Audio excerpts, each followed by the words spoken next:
গাফেল সন্তান, কোনো কিছুতেই যাকে কোনো আসর করে না। আহা, আপনারা জানেন না, আপনাদের এক এক ছেলের অবস্থা হলো কলিজাটা পাথর হয়ে গেছে, কোনো কিছুই তার কলিজা নাড়ায় না। এত শক্ত জানোয়ার যে খোদার 365 দিনে কোনো দিন ফজরের নামাজ পড়ে না, একদিনও না। মানুষের বাচ্চা এত বড় জানোয়ার হয় কেন? আরে তুই কোন মানুষের বাচ্চা? তুই কোন মার দুধ খাইলি? নাফরমান,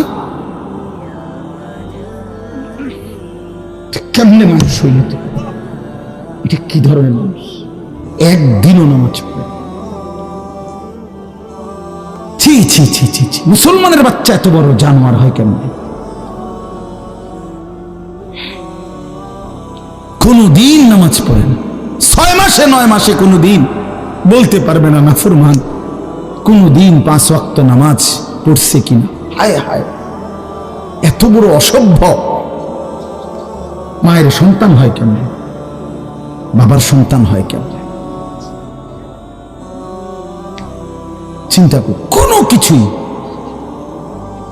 ছেলে পেলেদের হালাত হলো এই পরিমাণ লাগাম ছাড়া। কিসের মা কিসের বাবা, কে তার মা কে তার বাপ, কে কি তার ধর্ম, তার আল্লাহকে তার রসুলকে, তারে বানাইছে কে, আসছে কোত্থেকে, কেন আসছে, কি করতেছে, কি করছে, কিচ্ছুর খবর, কিচ্ছুর খবর। আসে, হাঁটে, বুট খায়, বন খায়, মোবাইল টিপে, খারাইয়া মতে, বইয়া মতে, বন্ধু বান্ধবদের সাথে আড্ডা দেয়, মেয়ের পিছনে ঘুরে, অসভ্য অশ্লীল কথাবার্তা বলে। এটা কি একটা জিন্দেগি হলো? মিয়া ভেবে দেখেন। উফ, কোন সুস্থ স্বাভাবিক মানুষ এমন হয়? বলো ভাইয়া, বলো। রাগ করো না বাপ, কে তোমা করে মনে করাই দিবে? কেউ মনে করাই দিবে?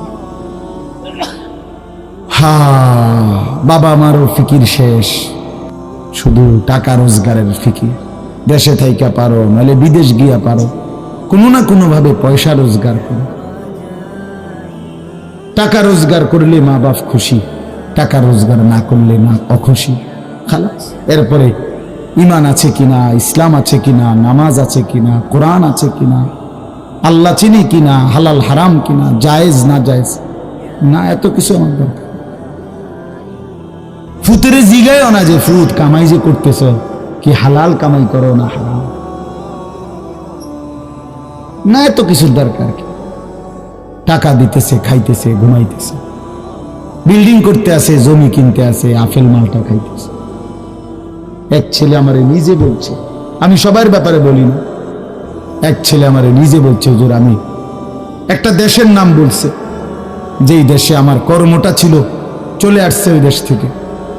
আমার বলছে, হুজুর আমার কর্মটা হলো এই, মদের বার, মদের হোটেলে নারী পুরুষ উলঙ্গ জিনাবে বিচার করে, আমার দায়িত্ব শুধু পাশে দাঁড়িয়ে মদের বোতল নিয়ে দাঁড়ায় থাকা, যতবার তারা চায় অতবার তাদেরকে মদ গ্লাসে ঢেলে দেওয়া, তাদের হাতে তুলে দেওয়া। এর বিনিময়ে আমার মাসে বেতন 2 লাখ টাকা। মুসলমান, মুসলমান, মুসলমানের সন্তান, বাংলাদেশের সন্তান।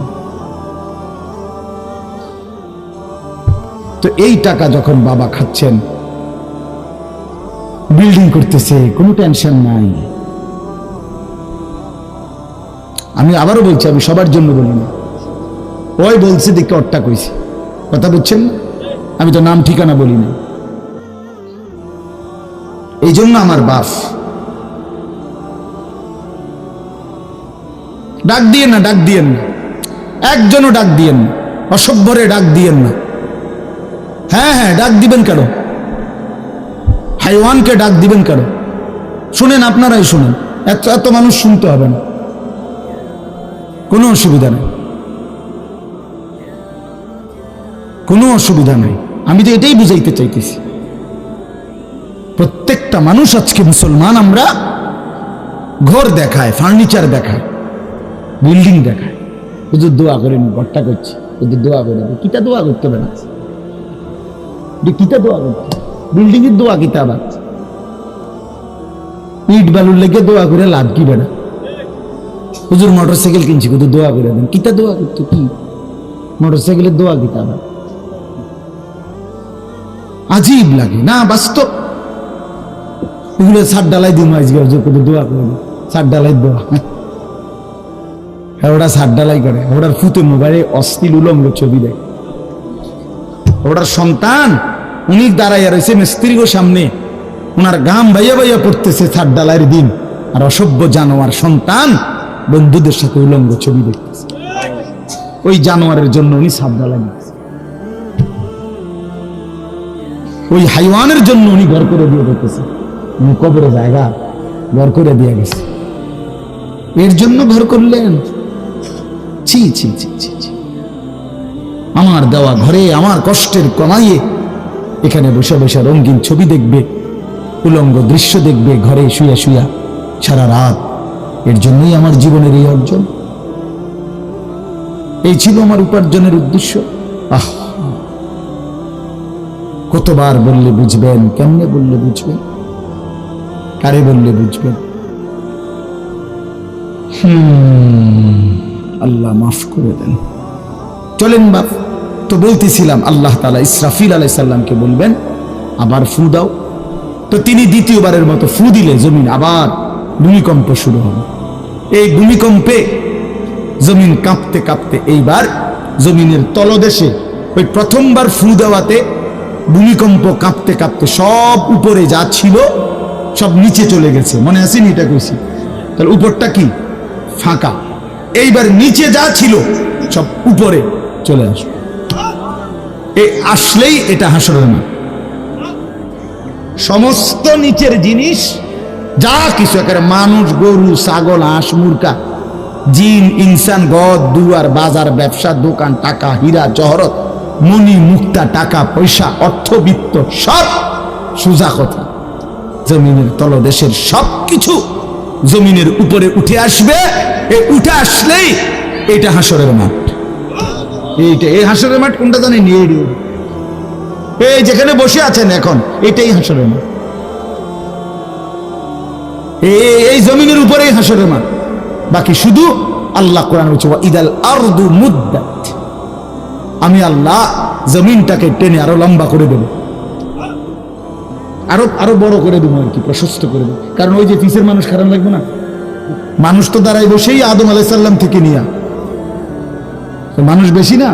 মানুষ, গরু, ছাগল, হাঁস, মুরগা, জিন, ভূত সব খারাপ না? সব দাঁড়াবে।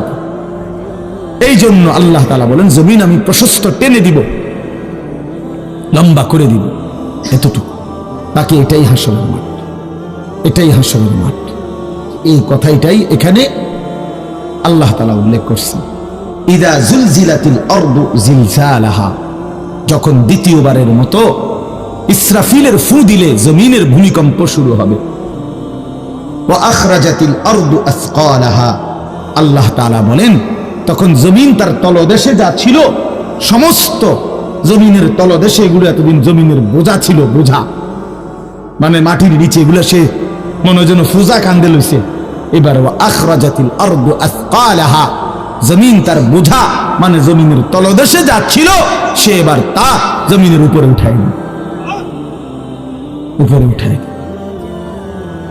এরপরে আশ্চর্য কথা শুনেন, এরপরের কথাটার জন্য রাসূলুল্লাহ সাল্লাল্লাহু আলাইহি সাল্লাম হাদিসে বলছেন, এই ভাই শুনেন, ছেলেরা তোমরাও শোনো।